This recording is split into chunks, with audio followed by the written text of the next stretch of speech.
Fear killed him before the sword ever could. Not the man they came for, the men around him, the ones who spent their final night pacing, sweating, dying 1,000 deaths in their imagination, while the real death waited quietly outside the door.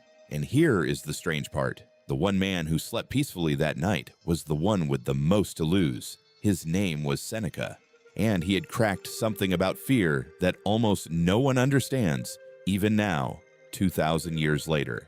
Why do the things we dread most almost never arrive? And why do we suffer them anyway, again and again, in the dark of our own minds? Hold that question, because the answer is about to rewire how you handle every anxious thought you have. Rome, in the 1st century after Christ. A young man is sick, not with a fever, with something worse. Seneca, before he was famous, before he advised emperors, was a frail, asthmatic boy who could barely breathe. He would lie awake at night, chest tightening, certain each attack would be his last. He later admitted something haunting. He said he came close many times to ending his own life, not because of the illness, because of the fear of the illness. The dread of what might come was heavier than the sickness itself. And this is where it gets strange. He survived. The attacks passed. The catastrophes his mind rehearsed so vividly, night after night, mostly never came. And slowly, he began to notice a pattern that would become the foundation of everything he taught. The suffering in his imagination was real, sharp, exhausting, but the events that caused it were phantoms. He was being tortured by things that did not exist. Think about that for a moment. A brilliant mind brought to the edge of death, not by an enemy, not by a disease, but by his own predictions. He was living the worst outcomes over and over, paying the full emotional price for disasters that never happened. So he asked a question that changed his life. What if the fear itself is the enemy? Not the danger, the fear. He wrote a single line that survived 20 centuries. We suffer more in imagination than in reality. And once he saw it, he could not unsee it. Everywhere he looked, people were being ruined not by their circumstances, but by their forecasts. The merchant terrified of losing his fortune.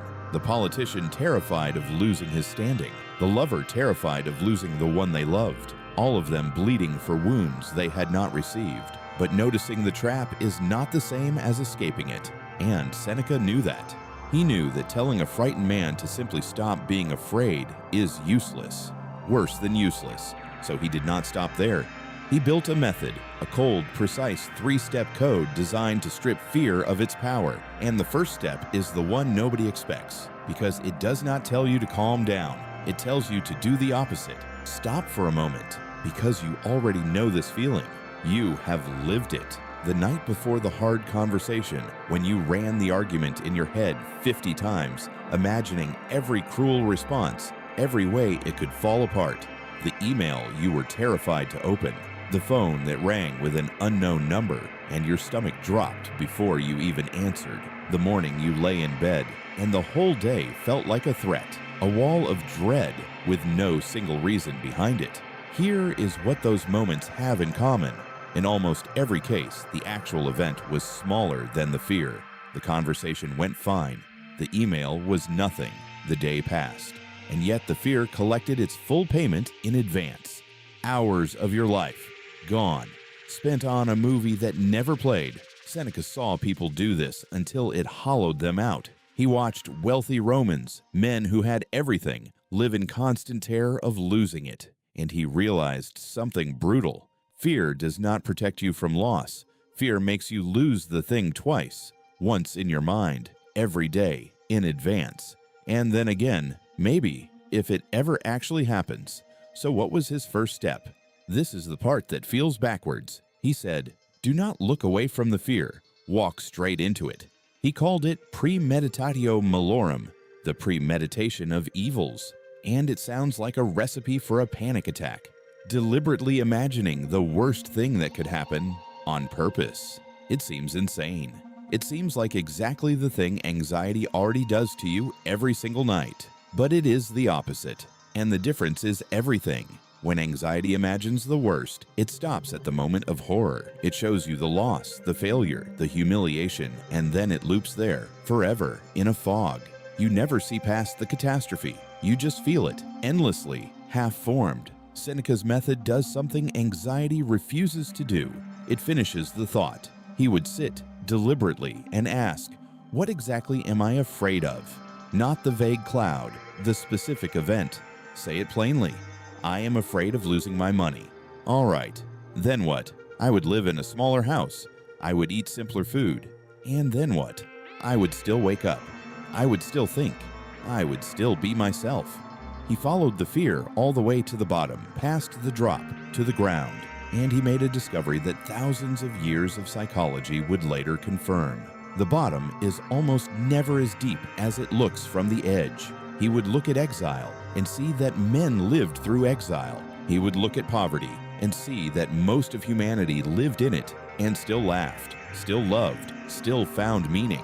He would look at death itself and remind himself that it had already happened to everyone who came before him and would happen to everyone after. The thing he feared most was the most ordinary thing in the world.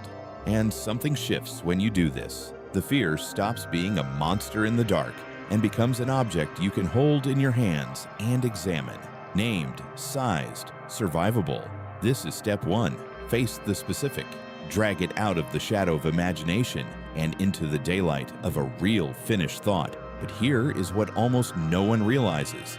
This was only the foundation, because Seneca knew a named fear can still control you, and his second and third steps are where the real transformation happens. This is where he turned fear from a master into a servant. Now modern science has caught up to what Seneca did in candlelight. Your brain has an alarm system, a small structure that fires the instant it senses a threat, flooding you with stress before your thinking mind even wakes up.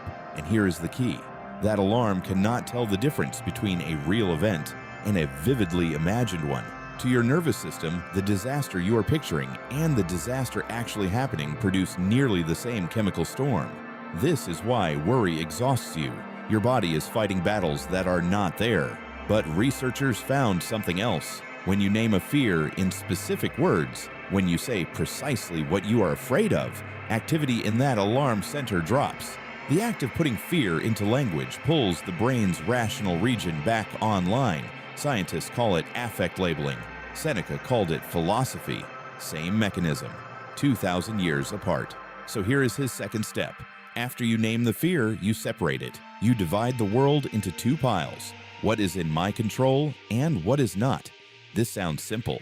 It is not, because almost all fear comes from gripping tightly to things you were never holding in the first place. The outcome, other people's choices, the future. Seneca would take the named fear and ask one ruthless question. Is this mine to command?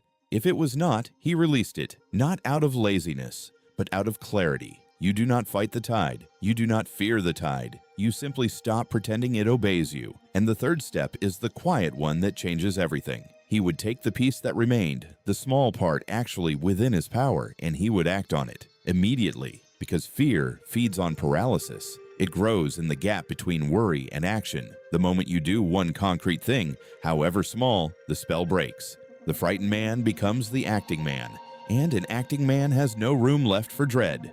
Name it, divide it, act on the part that is yours. That is the code.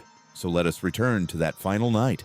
The Emperor Nero, once Seneca's own student, had ordered him to die. The soldiers were at the door, and while other men in Rome would have collapsed, Seneca had already lived this moment 100 times in his mind. He had faced it, named it, made peace with the part he could not control. And so, when death finally arrived in the flesh, it found nothing to feed on. No panic, no begging. He comforted his weeping friends. He told them the one inheritance he was leaving them was the most valuable thing he owned. The pattern of his life, the way he had learned to be free. He had beaten fear long before the soldiers came. That was the whole point. And you can begin tonight. Here is the practice exactly as it works. Take the thing quietly haunting you right now. You know what it is. Write it down in one plain sentence, not the fog, the specific fear. Then beneath it, follow it to the bottom. If it happened, then what? And then what? Keep going until you reach the ground and see honestly that you would survive it. Next, draw a line. On one side, what you cannot control. Let those words sit there, released. On the other side, the one small thing you can do. And then, before you sleep, do that one thing. Send the message, make the list, take the single step. That is how you starve fear, not by pretending it away, by walking through it all the way until you reach the other side and realize the ground was there the whole time. So here is the truth Seneca died to prove. You are not afraid of what will happen. You are afraid of what you imagine will happen. And the imagined thing has never, not once, been strong enough to survive being looked at directly. The cage was never locked. You just never tried the door. Tonight, try it. Name one fear, follow it to the ground, and do the one small thing that is yours to do. If this reached something in you, stay a while. There are more of these waiting, and the next one goes deeper still.